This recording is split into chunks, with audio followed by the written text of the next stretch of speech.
Hello and welcome back to another episode of Let's Spring-boot-backend.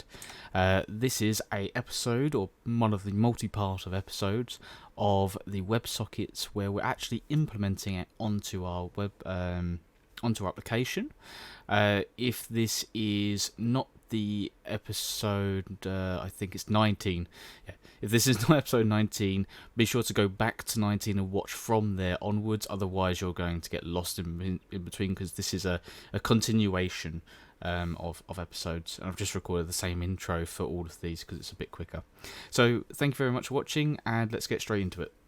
And welcome back to our development environment again. So we're back in our development environment, following from the first part. And like I said last time, we're going to actually figure out how do we assign the authentication or the authorization to people. So with WebSockets, you've got to remember that when somebody connects, they've got to issue the token with them, but also the token is used throughout the messaging as well. Because WebSockets aren't just traditionally like HTTP calls. There is one initially, but there's lots of HTTP calls, so you can't authorize every, you have to attach it to every single one. So there's a lot of moving pieces. It makes it very difficult. So what we need to do for this, sorry, I'm just double checking some bits and pieces. So what we need to do this is basically modify our JWT request filter. So at the moment, this request filter will essentially just work for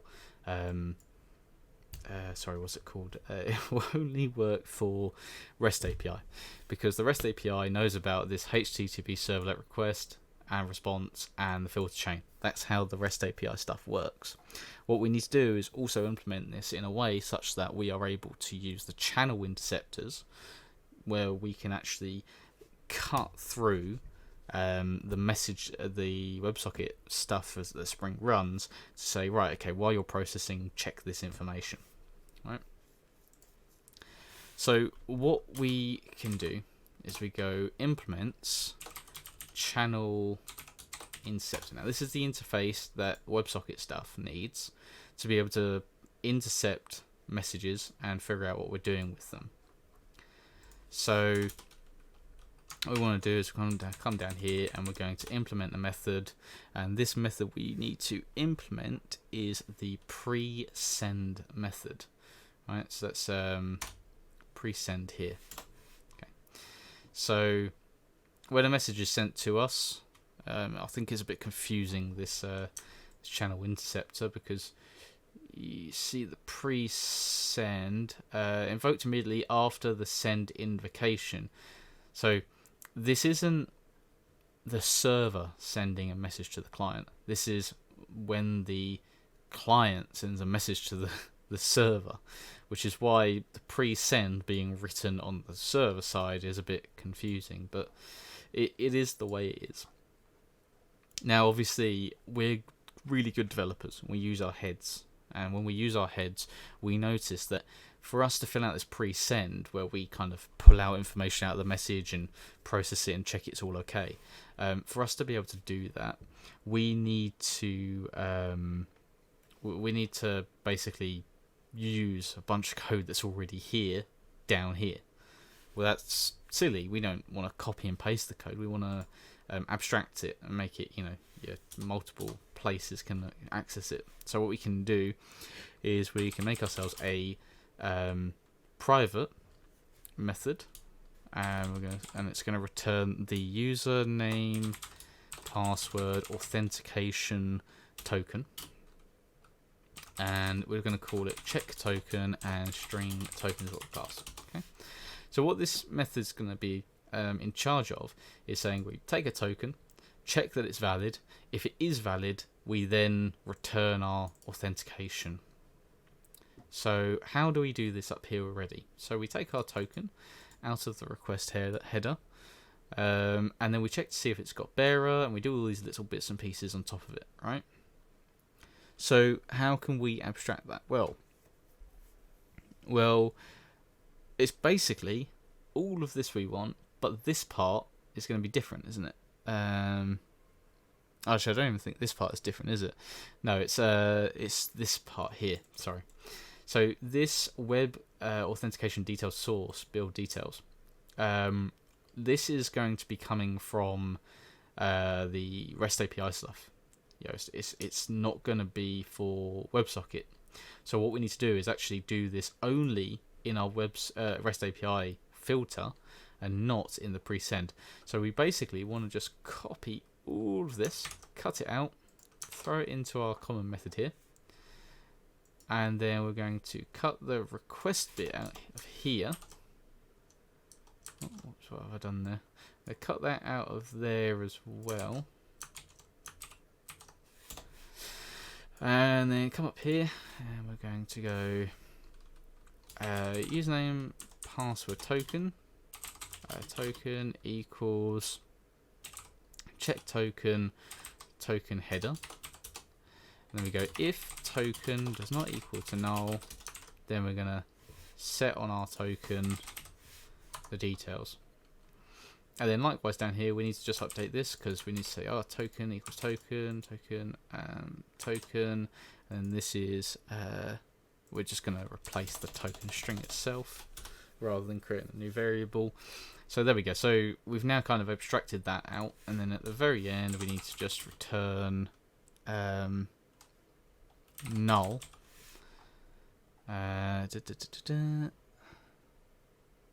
So if we're returning null, we want to set the authentication to null, and then here we're going to return authentication.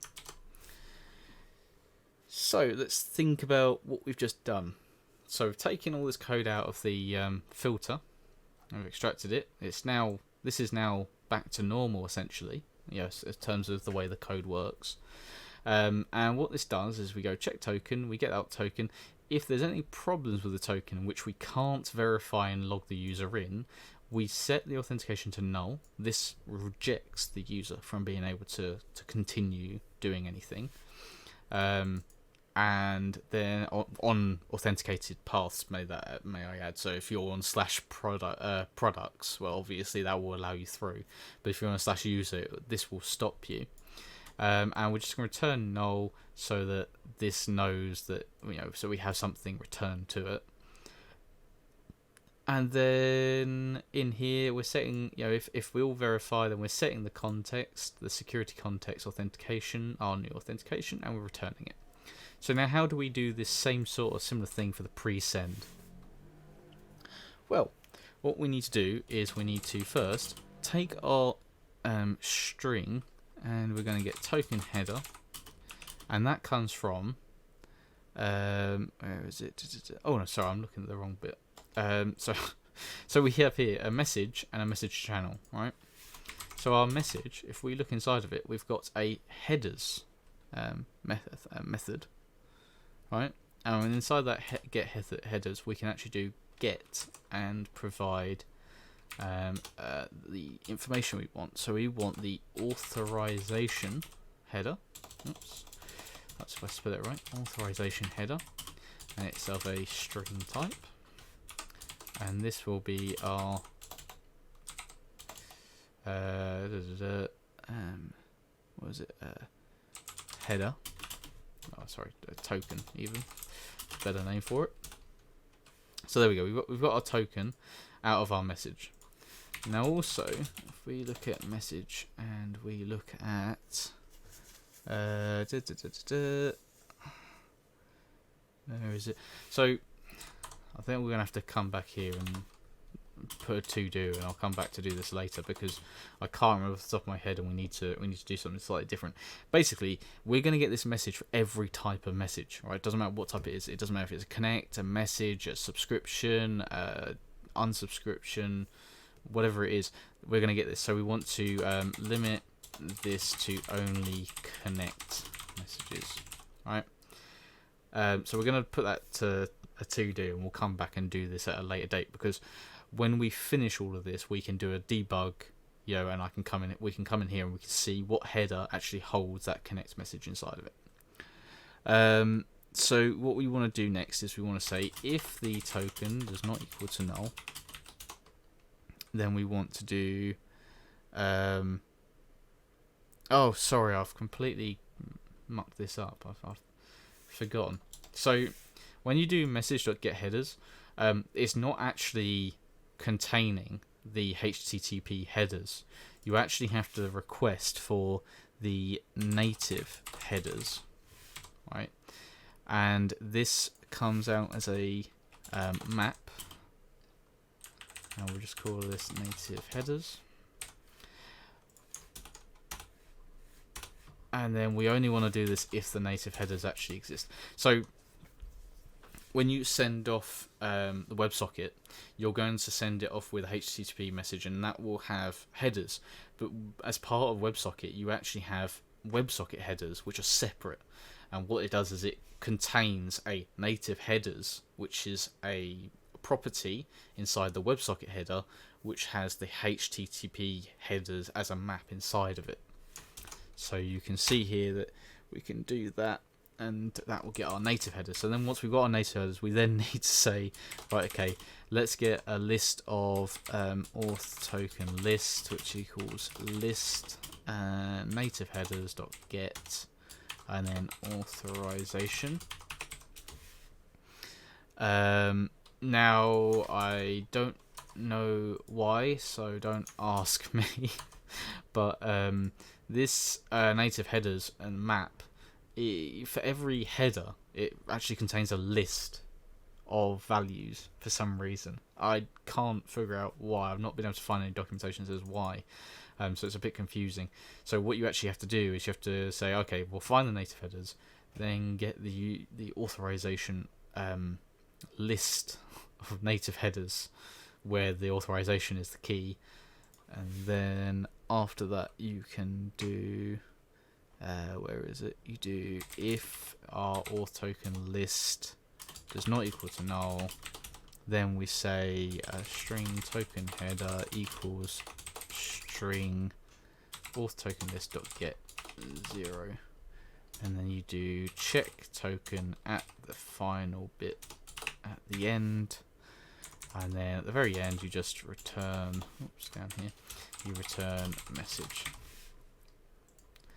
I don't know why this is still showing as a... There we go. Right. I appreciate that. I probably wasn't very clear when I did this, so we'll go over this again. So the pre-send, what you do is you get a message, which is our WebSocket message, and you get a message channel. I don't think the channel has anything to do with... Yeah. So we'll ignore that. But yeah, you get a message and a message channel. And what we do is we want to say in the message, get out the headers, the WebSocket headers, right? And the WebSocket headers has a header called native headers, which is a map of the HTTP headers. And the HTTP headers map, if it exists, we want to take the native headers out, and we say, can I please have the authorization native header?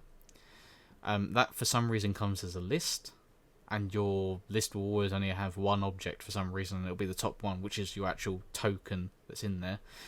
So if we have that token list, we say, can we have the first object inside of it, and that's our token, and then we check that token, and then that comes back to our centralized bit of logic here. So that's what this method is doing. So now we want to obviously include this in our WebSocket configuration. And as you remember here earlier from the last episode, hopefully, the configure client inbound channel here is where we do our interceptors. So we just need to come up here and go private JWT request filter, and then the constructor that will plummet in using Spring. And then we just want to add that in here, and I'm never sure if it actually makes a difference. I think it does, because if you see here, our interceptors actually request a list of interceptors. So this is actually, oh sorry, an array even. This is actually in order. So what you're getting here is you're saying, I want to do this JWT request filter before the auth interceptor. because the auth interceptor is what's saying, if you're on this topic, don't allow them unless they're authenticated. Well, you need to authenticate them before that happens. So that's the importance of having this the right way around. So yeah, that's how we limit what users can. That's how we actually obtain the authorization as science user. At the moment, if you are testing this in your own way or whatever, the one thing you want to make note of is that until we have fixed this thing, I'm pretty sure you have to actually include the authorization in every single message that's sent. So that includes the connect message, the subscription message, and any messages. So you have to include all three of those. So yeah.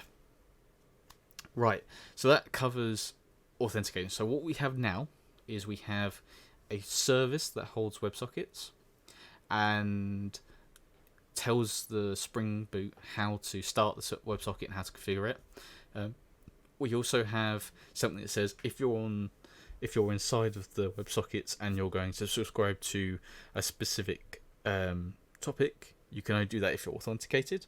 And then on top of that, we now have something that says, right, okay, when you connect, authenticate it and put that authentication onto the request so that when you go through and figure out things later on, it can all sync up properly.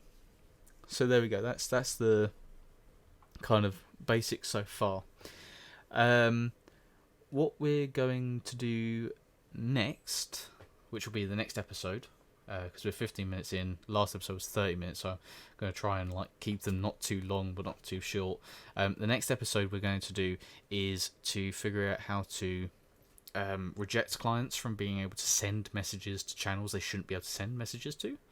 So topics, sorry. And we're also going to be able to do destination level authorization.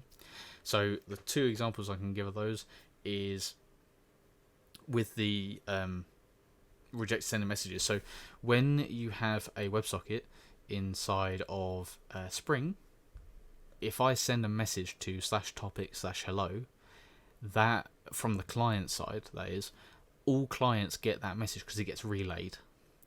Now, if you're talking about something, when we're talking about security and we're thinking about users being told, oh, this is your new data, right, or whatever, it's going to be a bit of vulnerability if another user can subscribe to the same channel and just send that message across and they all believe that it's true because all their front ends believe it's true, but in the reality it's not true.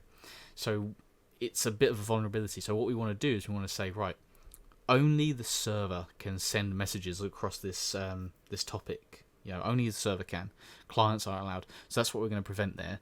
And with the destination level authorization is if you've got a channel that's going to be specific about a user, user's information, well, the only people that should be able to see that information is the user and anybody who's got an admin privilege to be able to see it, right? So what we're going to do is we're going to say, well, when someone tries to subscribe to a channel, prevent them from subscribing if it's a specific path unless they have permission to do so. So yeah, that's what we're going to do in the next episode. So as always, thank you very much for watching. I really appreciate all your feedback and comments. Please feel free to subscribe and comment any feedback because it helps everybody. I do appreciate that I'm probably not the most advanced person on WebSockets to be covering this, but until the next time, I hope you all have a good day, and thank you very much for watching.